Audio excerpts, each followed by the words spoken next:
शीश महल है न कोई ताजमहल है, यादगार मोहब्बत ये प्यार का है।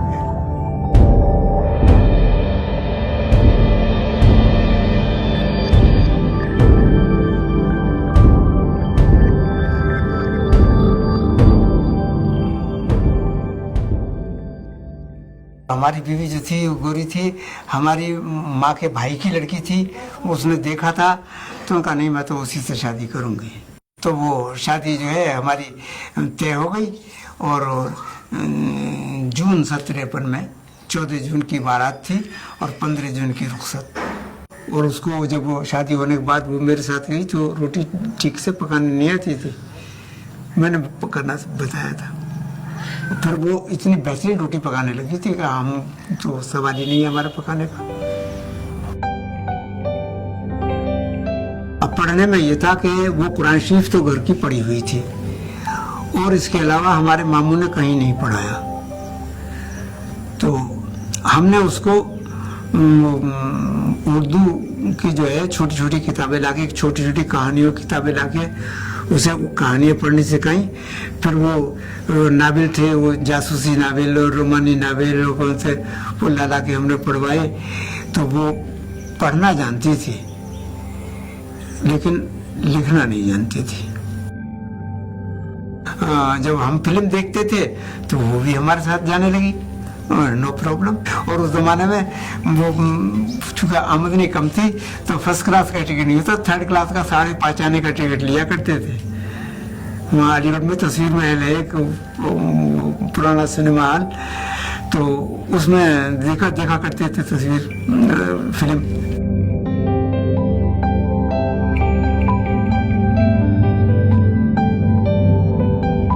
अब ये है कि भाई उनका साथ रहा और साथ हमारा हंसी खुशी कटा।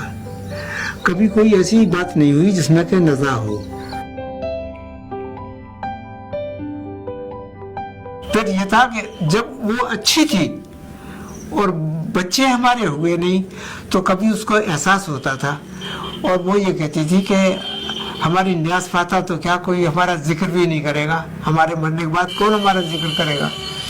तो मैंने ये कहा कि इसी कमरे में थे, मैंने कहा कि इसी खेत में मेरे सामने अगर इंतकाल होगा तो इसी खेत में बीचों बीच में तुझको दफन करके ऐसा मकबरा बनाऊंगा कि बरसों याद रखेंगे लोग।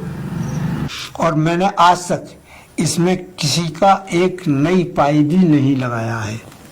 बीबी के मरने के बाद सारे काम मैंने खुद किए।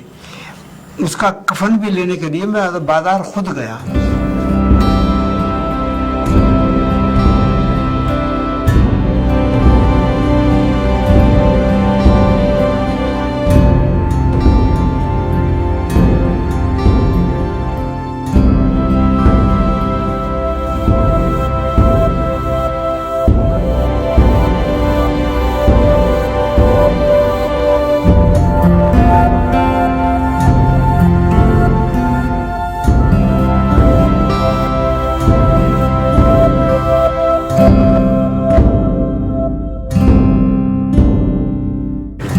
बुनियाद जो है 10 फीट गहरी है और 27 इंच चौड़ी और एक कंक्रीट की है। ये उसके ऊपर ये जो है ये 15 इंच चौड़ी है। अब इसकी हाइट तो अंदाजन यहाँ से 14 या 15 फुट ऊंचा है दीवार।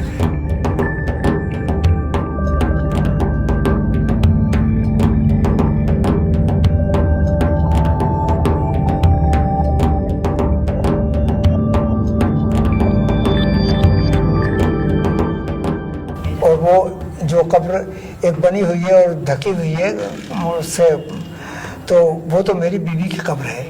और बाकी जो खाली जगह है वो मैंने अपने लिए छोड़ रखी है कि अगर मेरा इंतकाल हो तो मुझको यही दफन किया जाए। हमारी शादी के बाद हमारी बदकिस्मती कहिए कि हमारे कोई औलाद नहीं हुई। मैंने मेडिकल कॉलेज में दिखाया तो मेडिकल कॉलेज में जो वहाँ थी लेडी डॉक्टर, उन्होंने मुझे बुलाया तो मुझसे कहा कि इनके वो है रसौली ट्यूमर है उसमें यूट्रस में। डॉक्टर ने मुझसे ये कहा कि भाई ऐसा होता है कि ट्यूमर जब उसमें हो जाते हैं तो उसमें छोटे छोटे और भी होते हैं, तो ऐसा है कि मैं बच्चेदानी को पूरा निकाल देती हूँ, अगर फिर कोई और ट्यूमर बढ़ गया तो कहोगे कि डॉक्टर ने कैसा ऑपरेशन किया। मैंने कहा ये आपकी मर्जी है। तो उन्होंने पूरा ऑपरेशन कर दिया। तो अब ये तो तय हो गया कि अब बच्चा नहीं होने का। तो हमारी बहनों ने और उन्हें सबने ये कहा कि दूसरी शादी कर लो, लेकिन मैंने उसको कबूल नहीं किया।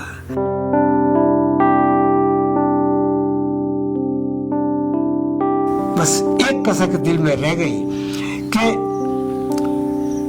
मरने से पहले जब उसका दूसरा कैंसर हुआ गले का, उसमें बोलना बंद हो गया, तो वो कुछ कहना चाहती थी मगर हम समझ ना पाए, इशारे उसके समझ ना पाए, जबान से वो कह ना पाई। बस यही कसक है अपने दिल में कि वो क्या कहती थी। मेरे नाखुदा मेरे राह पर, मेरे रहनुमा मेरे हम सफर, लगे जहां से है तू अजीज तर, तू कहां गया मुझे छोड़कर, मेरे शीशे दिल को तोड़कर, तू कहां गया मुझे छोड़कर।